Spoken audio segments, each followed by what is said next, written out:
વિદ્યાર્થી મિત્રો, વિડીયોની સ્કીપ બિલકુલ ન કરતા વિડીયોને એન્ડ સુધી જોજો, કારણ કે આજના વિડીયોની અંદર આપણે વિભાગ સીની અંદર છેલ્લા 5 વર્ષની અંદર પૂછાયેલા મોસ્ટ એમપી પ્રશ્નો આપીશું.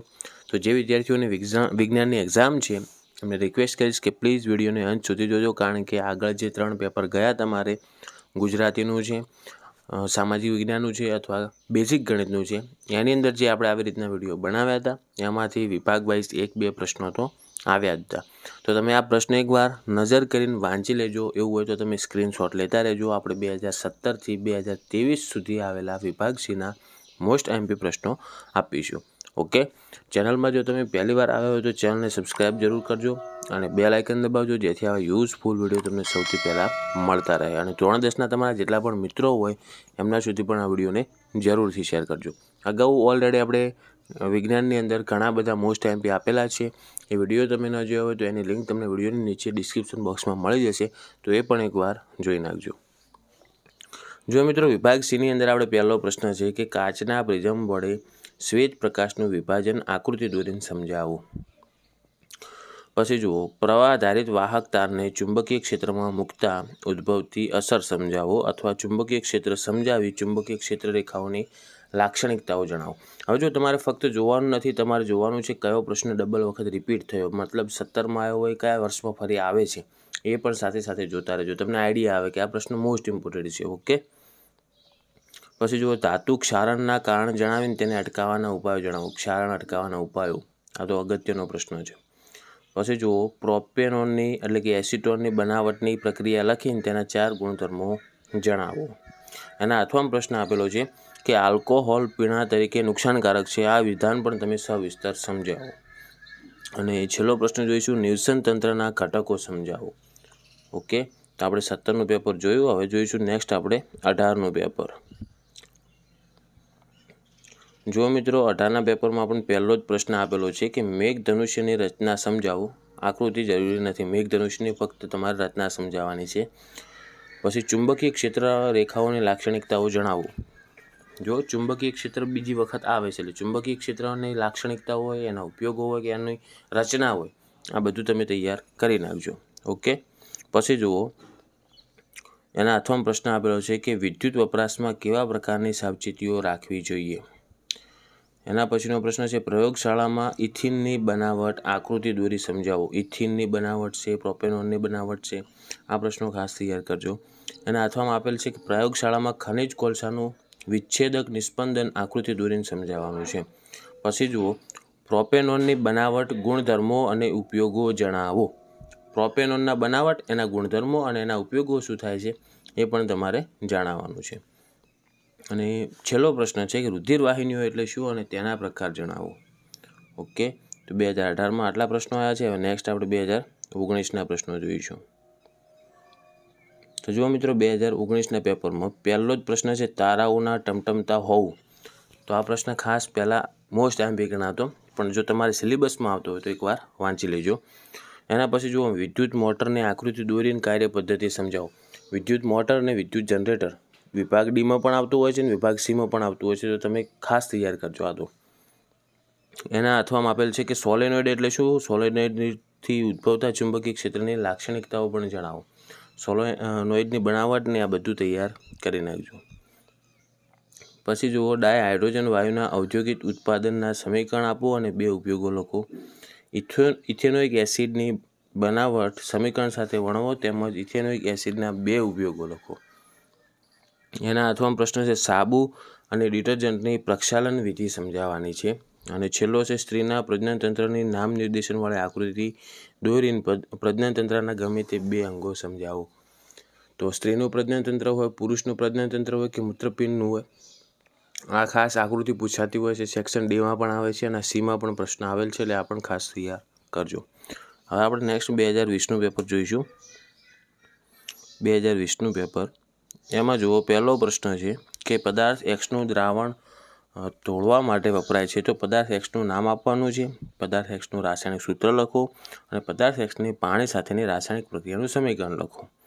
તો આ તો આપણે જે વિજ્ઞાનની અંદર મોસ્ટ એમપી આપ્યા છે ને એની અંદર આ પ્રશ્નો છે, તો એનું સોલ્યુશન પણ મેં કરાવેલ છે બોર્ડની અંદર, તો એ પણ એકવાર જોજો. અને આનો મતલબ એવું થાય કે એવો કયો પદાર્થ છે કે જે જેનું કામ દ્રાવણ ધોળવા અથવા દિવાલ ધોળવાવાળો પ્રશ્ન ખાસ આવતો હોય છે. ઓકે, પછી જુઓ તાંબુ એટલે કે કોપરના શુદ્ધિકરણની વિદ્યુત વિભાજનની પદ્ધતિ આકૃતિ વર્ણવવાની છે. અને એના 8મો પ્રશ્ન છે થર્મિટ પ્રક્રિયા સમીકરણ સહિત સમજાવો. થર્મિટ પ્રક્રિયા પણ કરજો. 29માં જો તમને આકૃતિ આપેલ છે, આ ચેતાકોષની છે અથવા ચેતાતંત્રની કહો કે ચેતાકોષની કહો, તો આકૃતિનું કાળજીપૂર્વક અવલોકન કરી નીચેના પ્રશ્નોના ઉત્તર આપવાના છે કે એ નિર્દેશિત રચના ઓળખો અને તેનું કાર્ય જણાવો. કે એમાં શું છે, એ કઈ રચના છે એ ઓળખવાની છે ને એનું કાર્ય શું છે. અને બી નિર્દેશિત રચના ઓળખવાની એનું કાર્ય જણાવો. બીમાં જો આ છેડે તમને દેખાય એનું કાર્ય શું છે. આ બંનેની રચનાના પહેલાં નામ આપવાના છે અને પછી એમના કાર્યો લખવાના છે. અલિંગી પ્રજનનની પદ્ધતિઓના નામ આપો અને અમીબામાં દ્વિભાજન સમજાવો. પછી 31મો છે સમજાવો સમમૂલક અંગો અને કાર્યસદસ્ય અંગો અને બંનેના એક ઉદાહરણ આપવાના છે. હવે જો એના 8મો પ્રશ્ન છે કે રમેશની 2 પુત્રીઓ છે, તેની પત્ની માયા ગર્ભવતી છે. રમેશની પુત્ર મહેશાને લીધે માયાને સોનોગ્રાફી દ્વારા ગર્ભ પરીક્ષણ કરાવવા દબાણ કરે છે. તો એના અંદર તમને 3 પ્રશ્ન આપેલા છે કે પુત્ર કે પુત્રીના જન્મ માટે જવાબદાર કોણ, પિતા કે માતાનું રંગસૂત્ર. પછી રમેશની 2 પુત્રીના કિસ્સામાં કયું રંગસૂત્ર આનુવંશિકતાની દ્રષ્ટિએ પ્રાપ્ત થયું ન હતું. અને ગર્ભ પરીક્ષણ ગેરકાયદેસર છે શા માટે, આ બધું તમારે અંદર જણાવવાનું છે. આ રીતના પ્રશ્ન ફેરવીને પણ તમને પૂછી શકે. 2020મો પ્રશ્ન આપણે પેપર જોયું, હવે 21નો જોઈશું. તો 21માં જુઓ, પહેલો જ પ્રશ્ન છે કે વિઘટન પ્રક્રિયાના પ્રકાર જણાવી કોઈ પણ 2 પ્રક્રિયા એક ઉદાહરણ સમીકરણ સાથે લખવાનું છે. વિઘટન પ્રક્રિયા મોસ્ટ એમપી થિયરી છે. પછી જુઓ, હવે જેમ જેમ આપણે વર્ષ આગળ આવશે એમ તમારે લગતો સિલેબસ જ આવશે. એક ઝવેરી 22 કેરેટ સોનાના દાગીના બનાવે છે અને તેના ગ્રાહકો પાસેથી 22 કેરેટ સોનાનો ભાવ વસૂલે છે. તો તેનો વ્યવસાય આ વ્યવહારને લીધે વધે છે. તો એની અંદર 3 આવેલ છે. આપણે શા માટે 24 કેરેટ સોનાના દાગીના બનાવી શકતા નથી અને સોનાના દાગીનાની બનાવટમાં ઉમેરી શકાય તેવી 2 ધાતુના નામ જણાવો અને ઝવેરીની આ વર્તણૂકમાં તેનો કયો ગુણ જોવા મળે છે. 3 વસ્તુ તમારે સમજાવવાની છે. પછી જુઓ, સંયોજન એક્સ અને એલ્યુમિનિયમનો ઉપયોગ રેલવેના પાટાઓને જોડવા માટે થાય છે. તો એક તો રેલવેના પાટામાં શું આવે, એક તો એલ્યુમિનિયમ આવે, બીજું શું આવે, સંયોજન એક્સ કહી દીધું છે. તો એને જ તમારે ઓળખવાનું છે. જો 3 પ્રશ્ન આપેલા છે. સંયોજન એક્સને ઓળખો, આ પ્રક્રિયા કયા નામથી ઓળખાય છે, આ પ્રક્રિયાનું રાસાયણિક સમીકરણ લખો. આ મોસ્ટ એમપી પ્રશ્ન છે, આ ખાસ તૈયાર કરજો. પછી જુઓ, લડવાની કે દોડવાની સ્થિતિમાં કયો અંતઃસ્ત્રાવ સ્ત્રવે છે, પ્રાણી શરીરમાંથી થતી તેની અસરો જણાવો.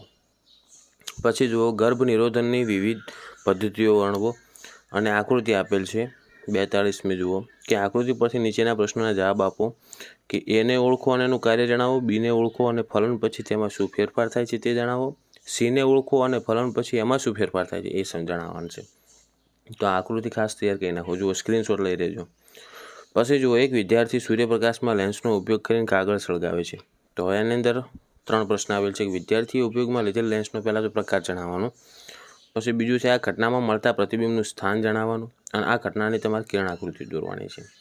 પછી 44મો પ્રશ્ન છે. જુઓ કે પ્રકાશનું વક્રીભવન એટલે શું અને પ્રકાશના વક્રીભવનના નિયમો લખો. તો વક્રીભવન છે, શ્વેત પ્રકાશનું વિભાજન છે. આ પ્રશ્નો ખાસ પૂછાના તમે જોયા, રિપીટ થયા છે, તો આ તૈયાર કરજો.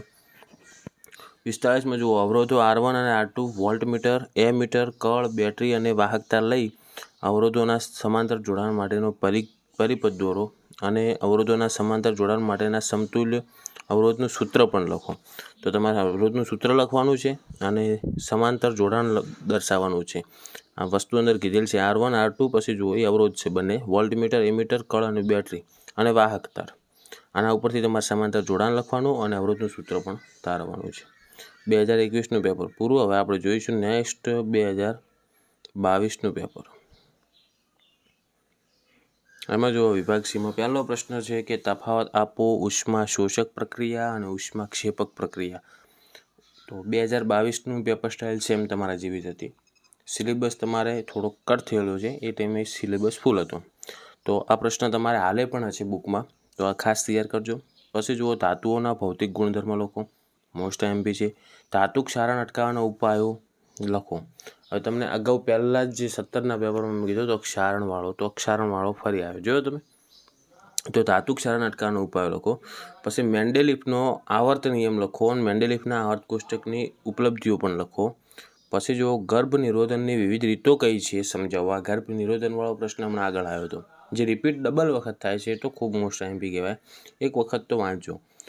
પછી જો કોઈ વાહનમાં પાછળના દ્રશ્યો જોવા માટે ઉપયોગમાં લેવાયેલ બહિર્ગોળ અરીસાની વક્રતા ત્રિજ્યા 3 છે, 3 મીટર, અને જો એક બસ અરીસાથી 5 મીટર અંતરે આવેલ હોય તો આ અરીસા વડે મળતા પ્રતિબિંબનું સ્થાન, પ્રકાર તથા પરિમાણ નક્કી કરો. 44માં જો સૂર્ય કુકરની આકૃતિ દોરી, તેના ઉપયોગથી કયા લાભ થાય છે તથા સૂર્ય કુકરની મર્યાદાઓ જણાવો. 45મો પ્રશ્ન છે કે નીચેના પદો સમજાવવાના છે. નિવસન તંત્ર, આહાર શૃંખલા, જૈવિક વિશાલન, અને એના પછી છે પર્યાવરણ બચાવવા માટે 3R: રિડ્યુસ, રિસાયકલ અને રીયુઝ. આ ખબર છે 3R વાળો તમારે આવે છે આપણું પર્યાવરણ પાઠમાં, એ 3 કરી નાખજો ખાસ, કારણ કે એ આવવાના ફૂલ ચાન્સીસ છે. તો પર્યાવરણ બચાવવા માટે 3R પદોની સમજૂતી આપો, એટલે કે ઓછો ઉપયોગ કરવો, રિડ્યુસ સમજાવવાનું છે, પુનઃચક્રીકરણ એટલે કે રિસાયકલ, અને પુનઃ ઉપયોગિતા એટલે કે રીયુઝ. આ 3 વસ્તુ તમારે સમજાવવાની છે. ચલો 2022નું પેપર પૂરું. હવે છેલ્લું પેપર જોઈશું આપણે 2023નું, જે ગયા વર્ષે પેપર હતું એમાં વિભાગ સીમાં કયા પ્રશ્નો છે એની વાત કરીશું. તો પહેલો જ છે સંયોગીકરણ પ્રક્રિયા, ઉદાહરણ આપી સમજાવો. તો જો વિસ્થાપન પ્રક્રિયા છે, સંયોગીકરણ પ્રક્રિયા છે, આ બધું ખાસ તૈયાર કરી નાખજો. એના પછી જુઓ કે વિરંજન પાવડરની બનાવટ લખીને તેના ઉપયોગો લખો. વિરંજન પાવડર એ ખૂબ જ અગત્યનો છે. એના પછી જુઓ એના હાથવામાં આપેલ છે કે નીચેની રાસાયણિક પ્રક્રિયાના સમીકરણ પૂર્ણ કરો. NaCl એટલે તમારે એનું શું નિપજ મળે છે એ લખવાના છે. ઓકે, આ 3 પ્રક્રિયાઓ લખીને આખો સ્ક્રીનશોટ લઈ લેજો આ 3 પ્રક્રિયાનો, કારણ કે આ રીતના પ્રશ્નો પૂછાતા હોય છે. પછી જો કોપરના શુદ્ધિકરણ માટેની વિદ્યુત વિભાજનની પદ્ધતિનું આકૃતિ દોરીને વર્ણન કરવાનું છે. તો વિદ્યુત વિભાજન પણ મોસ્ટ એમપી પ્રશ્ન છે. પછી જુઓ ચેતાકોષની સંરચના દર્શાવતી આકૃતિ દોરો અને તેના કાર્યોનું વર્ણન કરવાનું. ચેતાકોષની આકૃતિ જે આગળ આપણે નામ નિર્દેશન કરવાનું તો એની જગ્યાએ હવે તમારે આકૃતિ દોરવાનું આવશે. ઓકે, નેક્સ્ટ છે માનવમાં બાળકનું લિંગ નિશ્ચયન કેવી રીતે થાય છે એ સમજાવો. એના હાથમાં આપેલ છે કે અશ્મિ શું છે, તે જૈવ વિકાસની ક્રિયા વિશે શું દર્શાવે છે.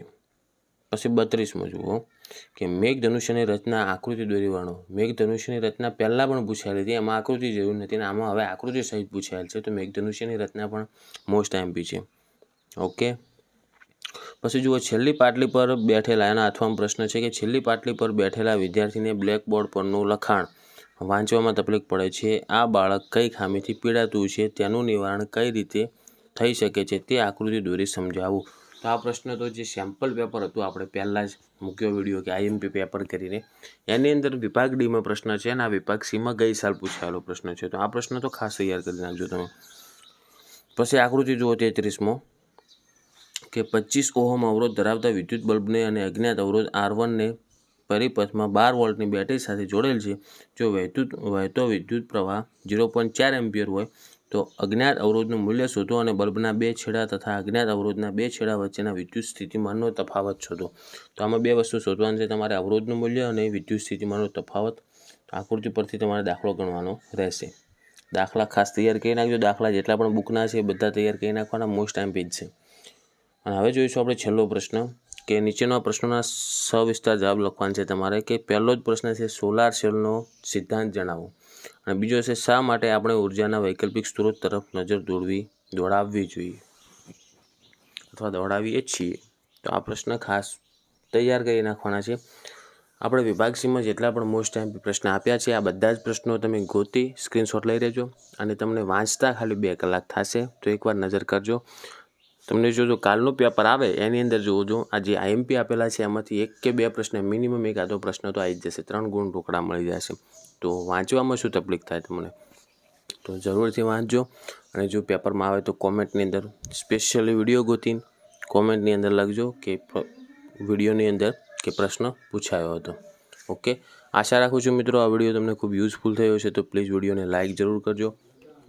આવા યુઝફુલ વિડીયો માટે આપણી ચેનલને સબસ્ક્રાઈબ કરજો, બેલ આઇકન દબાવજો, જેથી આવા યુઝફુલ વિડીયો તમને સૌથી પહેલાં મળતા રહે. અને ધોરણ 10ના તમારા મિત્રો હોય એમના સુધી પણ આ વિડીયોને શેર કરજો.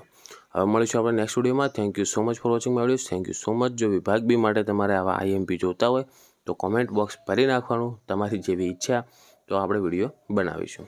ચલો, બોર્ડ એક્ઝામ માટે વિદ્યાર્થી મિત્રોને બેસ્ટ ઓફ લક.